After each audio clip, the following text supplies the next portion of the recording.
তো এখন তো প্রায় বেলা 12টা বেজে গিয়েছে।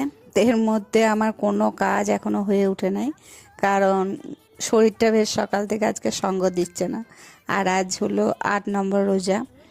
গোছানো, মানে বিছান টিছান গোছানো, ঘর বাড়ি গোছানো সব আমার, বেশিরভাগ আমার মেয়ে করে থাকে। তো সে তো নেই, সে এখন ঘুরতে গিয়েছে গ্রামের বাড়ি দাদি কাছে।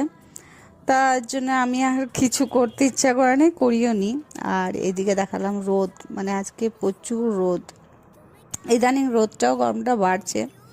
তা যাই হোক, যেভাবেই যাই হোক, রোজাগুলো বেশ আল্লাহর মতো ভালোই এখনো পর্যন্ত পেরোচ্ছে। বাকিটাও যেন ভালোভাবেই পেরোয়। তা ভাবলাম যে মাংস এনেছে, মুরগির মাংস, তো মাংসটা একটু রান্না করে রেখে দিই। রান্না বলতে একবারে ভাজি, মানে পেঁয়াজটাকে কুচি করে একবারে ভাজা ভাজা করব। কারণ এখন এই রোজাতে রান্না, মাংস রান্না আরে ভাল লাগবে না। আর এদিকে কিছু শসা, তরমুজ এগুলো এনেছে। তা সেগুলো সব আমি গুছিয়ে ফ্রিজে রেখে দেবো। তরমুজটাও কেটে রেখে দিলাম, আর শসাটাও ছিলে আর করে রেখে দিলাম।